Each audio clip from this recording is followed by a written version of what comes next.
So this is a lecture for CS 416 on February 9th, Monday.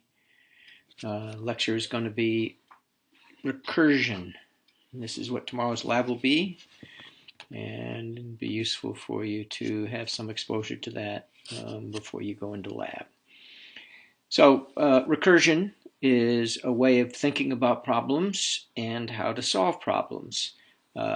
We actually use recursion as a form of control structure. It's something like a while loop in that it provides a change in the execution flow, and we use it instead of iteration.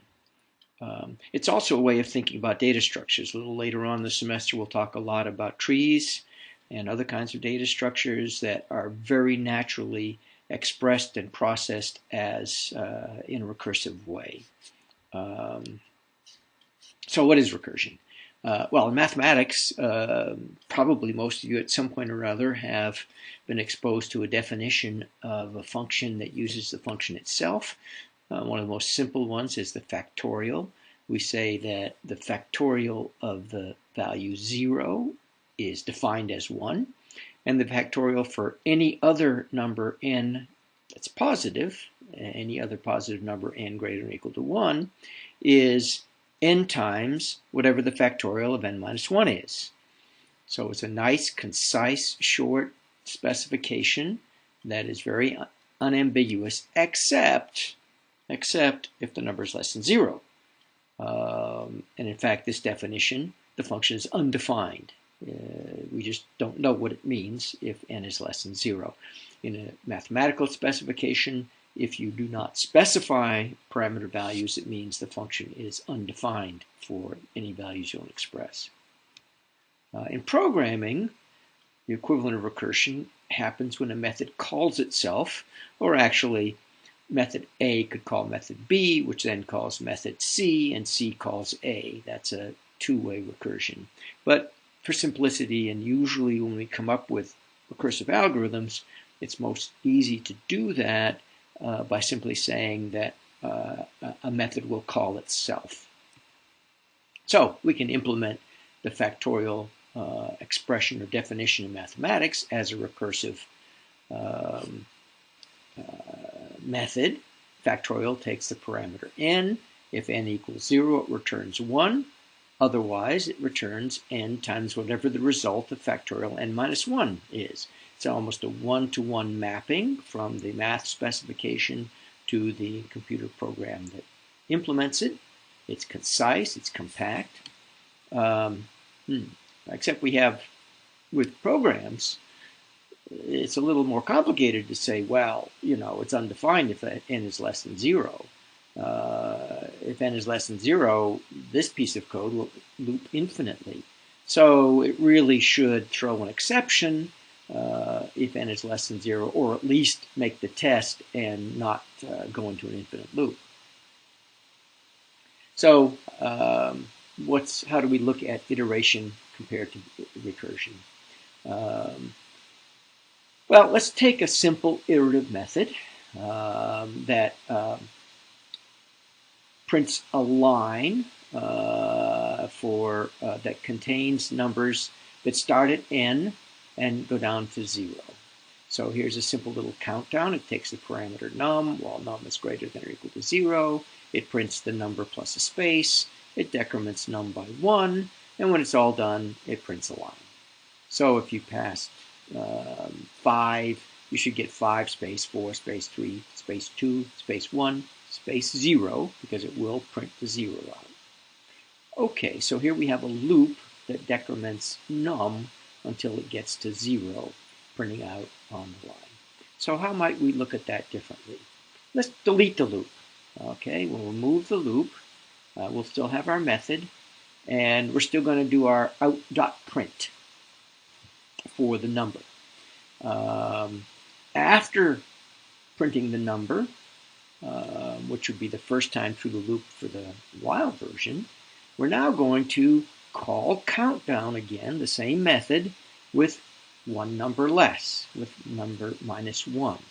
Well, that's more or less a one-to-one mapping. We have the exact same output statement. Here we decrement one and go back into the loop. Here we decrement one and recurse. We call the same function again. However, how do we stop the recursion? Well, we need to have something comparable to the while termination of the loop. This continuation of the loop, here we have a condition that says keep doing the loop until, as long as the number is greater than or equal to 0. Well, here we want to stop as soon as we get less than 0. Well, it's the same thing. Here we stop as soon as we get less than 0. Here we want to stop as soon as we get less than 0. So we have to test when we enter countdown, hey, if num is less than 0, print out the line, and otherwise print out the current number, decrement the number by 1, and recurse. Here, the loop continuation for a while becomes a recursion stopping condition, so they're reversed. Now, we do have loops in Java where you can specify an until clause. We hardly ever use them, so usually we'll compare the while continuation condition becomes a recursion stopping condition. So why should we use recursion? What are its advantages? In math, it's a very concise but very rigorous approach for defining some functions. Not every function, but there are certain functions for which it's a very compact and clear, unambiguous specification. Unambiguous except for what you define. Well, for programming, it's a concise and elegant way to implement some algorithms. Not all algorithms are natural for recursive implementation, but those that are very, very powerful. Is there any reason to avoid recursion? Well, if we look at a few aspects of recursion, there's more overhead in general in doing a method call than in executing a new round in the loop. So you can save some CPU cycles. There is cost, memory cost, that's higher to do recursion, so you can save a little bit of memory. But, especially with today's modern computers, the amount that the differences, except for exceedingly special cases, is usually insignificant. Well, certainly recursive code, if you don't get your termination condition right, can go into an infinite loop. But a while loop, if you don't get your termination, your continuation condition right, can also go into a loop. Some people find recursive algorithms difficult to understand. At first, that's actually fairly common. It takes a way of thinking about a problem to begin to get, and doing problems to begin to get used to how to think recursively. So it is a bottleneck, and it's something that many of you will have to work with. I had to work at it when I first started thinking about it. But once you get it, if the problem is appropriate, you can greatly simplify both how you think about the problem and how you solve the problem. And that's valuable. So if you understand how to use recursion, you can use it effectively when it's appropriate. And that's the goal in this course, is to get you to understand how to use recursion and understand how to use it effectively when it's appropriate. So how do we know when it's appropriate? A key term that we use is to say that a problem is appropriate for recursion if you can describe it in a self-similar way. So what do we mean by that? So a version of the problem that you have can be described in terms of a simpler version of the same problem. That's exactly what we did with factorial. 3 factorial can be described in terms of 2 factorial. 2 is a little simpler than 3. 2 factorial can be described in terms of 1 factorial. 1 factorial is trivial. Well, actually, our definition, now that I think about it, went down to 0 factorial, but 1 factorial is just as trivial. if it weren't for the fact that 0 factorial is defined as 1, for all numbers other than n equals 0, we could stop at n, at n equals 1. So the point is, at some point, each time we recurse, we get a simpler version of the problem until the stopping condition is absolutely trivial. So, okay, how do we define a problem being self-similar? The key thing is, can we describe it in a self-similar manner? Sometimes we can describe the same problem as an iterative problem, but if we think about it differently, we can describe it as a self-similar problem. And if we can do that, the self-similar solution is usually less code and usually simpler than an iterative one. Not always, but usually.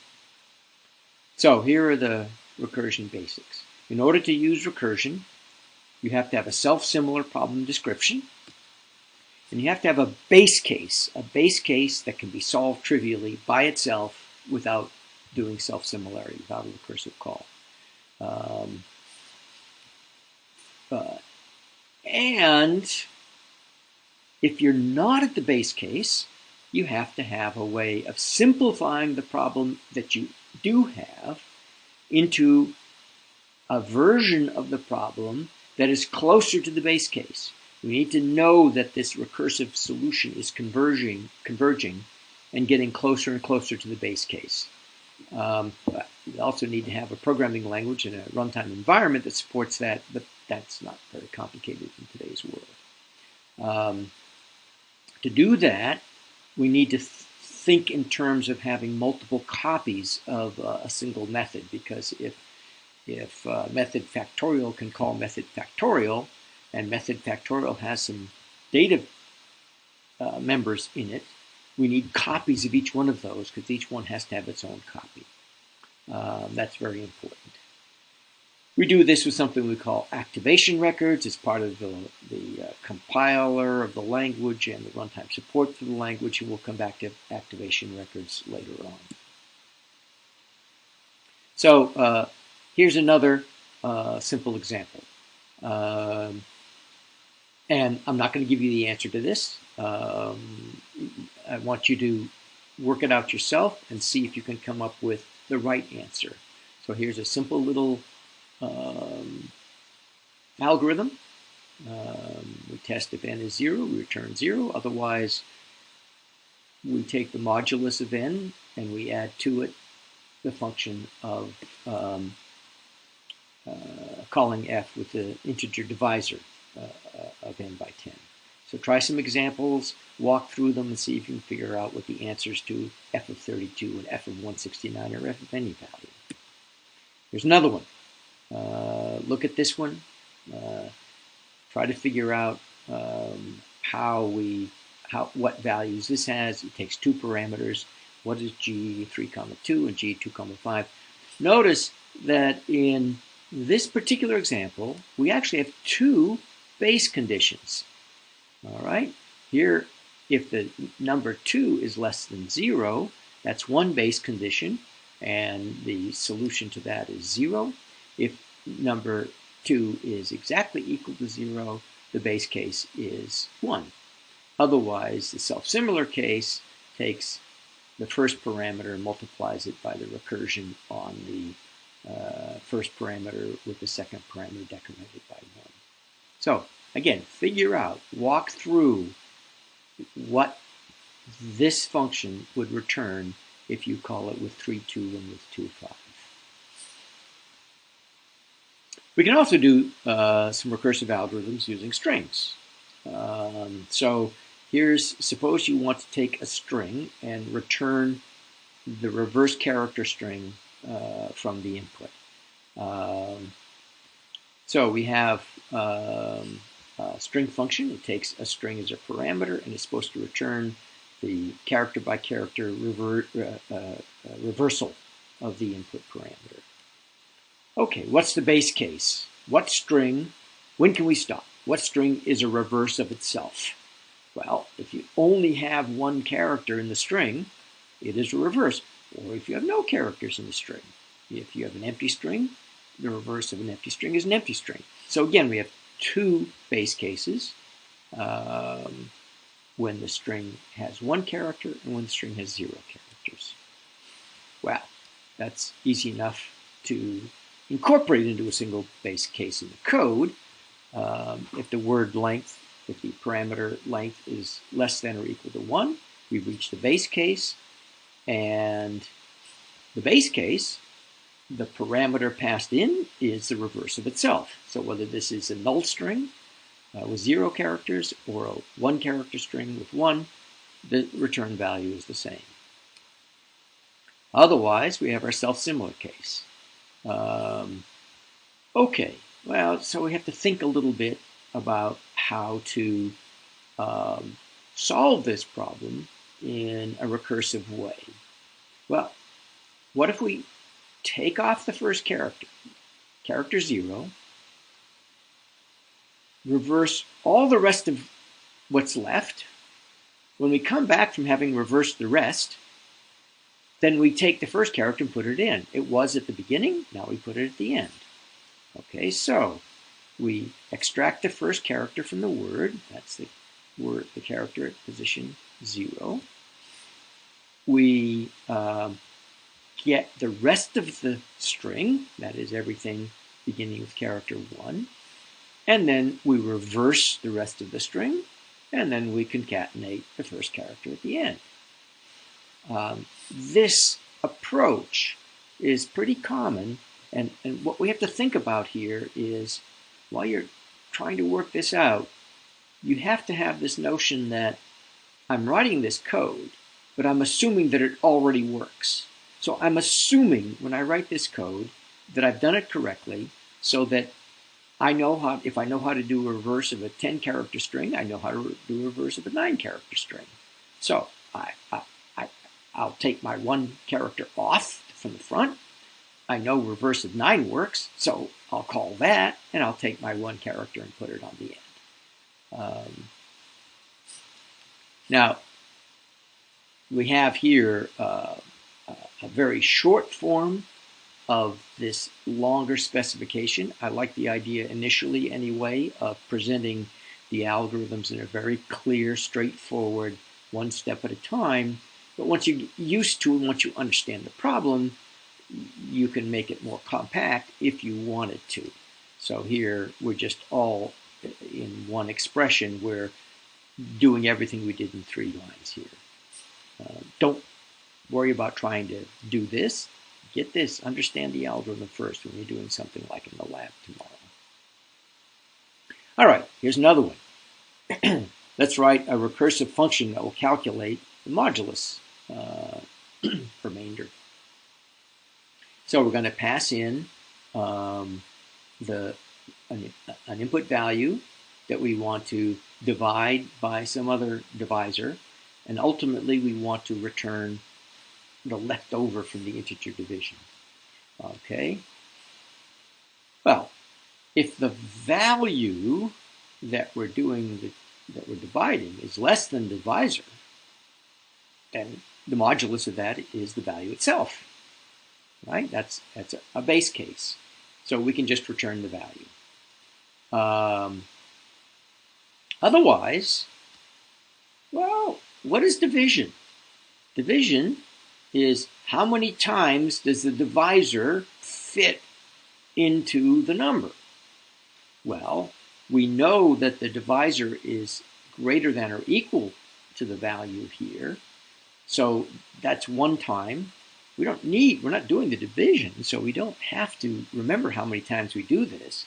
We just have to remove the quantity of the divisor from the value we get, so that it moves the value closer to the value of the divisor, which is what we need it to be in order to find this modulus. So here we subtract the divisor, pass that new value with the same divisor, and it recurses, and it subtracts the next time, the next time, the next time, until we get to the point where the value is less than the divisor. Okay. One of the classic recursive algorithms, simple recursive algorithms, it's not a mathematical one, is the Tower of Hanoi problem. So this is a simple game in which you try to move a stack of disks from one peg to another. The disks are moved one at a time, and the key rule is that a larger disk can never be placed on top of a smaller disk.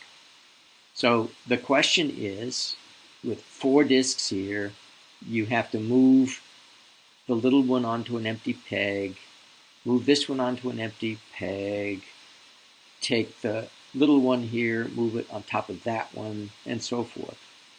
And clearly, if there's only one disk here and 3 posts, and we're trying to get this disk to the 3rd post, well, that's a base case that works just fine. Just move it. And now, once we know that, then we can say, well, all right, I know how to move this one. How can I get to a position where this is the only one on an empty pole, on a pole, and there's a pole over here, or a stack of disks that are all larger than this one? Then we'll use that solution to move these 3, and then they'll all be down here. We can take that and put it over here, and now we have 3 of these left. And notice that the fact that the biggest one is sitting on here, and I have the other 3 sitting here, that might as well not be there, because it's bigger than all of these 3. Okay? So it's as if it's not there anymore. And then we can go to 3 and so forth. All right, so that's kind of a verbal explanation of the algorithm we're going to work at. There are some websites you can go and find and actually play online or watch it played. But now we want to describe the solution as code.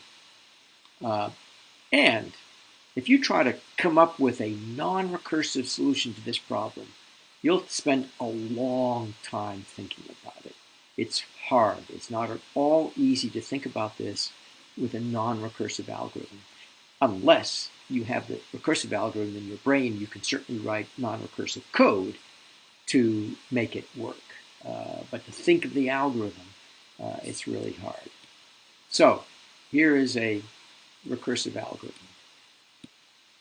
Base case, it's easy to move one disk to an empty peg or to a peg that has a larger disk on the top of that peg. All right, that's a base case. The recursive case is to move n disks greater than 0 from the first peg to the last peg using the middle one. And the only little complicated bit here is the 3 pegs change their roles as you recurse. So there's a little manipulation there. So we're going to move n greater than 0 disks from the first peg to the last using the middle one. Well, if we move all but one of those from the first to the middle using the last somehow, and we just say, we know how to do that. We know how to do n-1. That's the whole point when you're doing these things, is you assume when you're doing recursion, when you're looking at the n case, that you will be able to do the n-1 case. Okay? Well, so if you've moved these 3 to the middle, then obviously you can move the last disk over here because it's empty. Now we're going to take the 3 we moved here and we're going to move them from there to here using the first one. Okay? And then we recurse.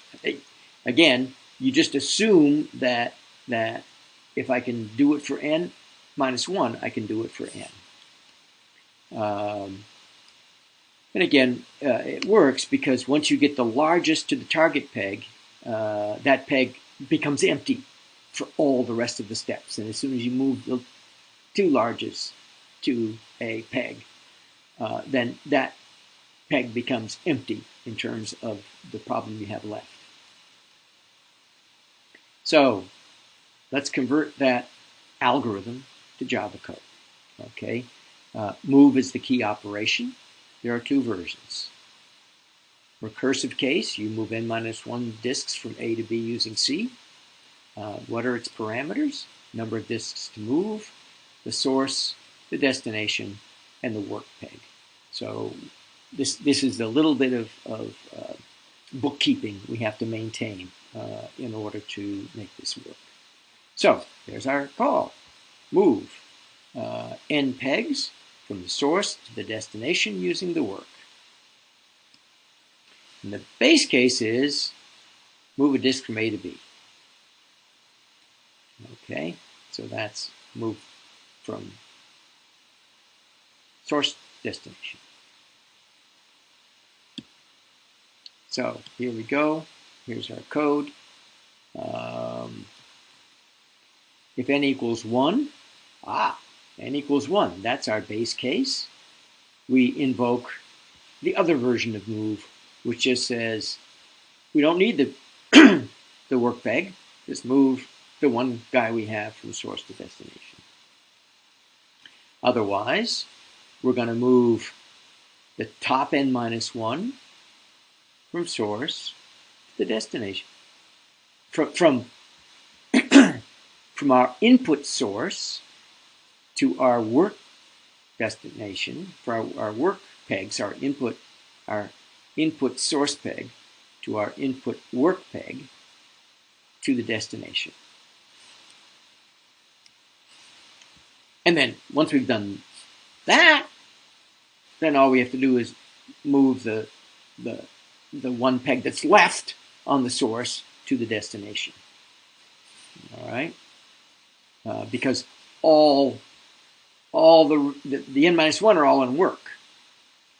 So once we've done moved n-1 of them from source to work, the destination is empty. Source has our last one. We move source to destination. And then we need to take the n-1 that we've gotten sitting on work, and we have to move them to the destination. And now the source peg that came into us is empty, so that becomes our work peg. Okay, and that's it. And you need to walk through this algorithm with pretend disks and just see that it works. Now, the text has a slightly different variation. It uses two recursions.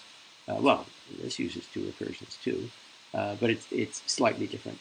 And I find this version a little bit easier to read, but I think it's always good to think about other alternative implementations of a very similar problem. So I did not print these because of the this is where I'm going to stop. This is supposedly a tower in Hanoi, and I got this from Teachers Online. So it's a Hindu legend that at the beginning of time, the monks at the temple were given 64 discs to move using the tower rules we just described. And when they were finished, the temple would be dust. Turns out that's a long time. If you do the math in terms of how long it takes, how many moves there are, well, this is many, I can't, millions, billions, trillions, quadrillions, quintillions of moves. If it took a second for each move, that's 3.07 e to the 17th minutes, which is 5 e to the 15th hours, which is 2 e to the 14th days, which is 585 billion years. It's a long time, which is about 42 times as long as the universe has existed. See, the answer really is 42. Okay, this is all I want to cover in today's lecture. Try to read the text chapter and be prepared to think about recursion in tomorrow's lab.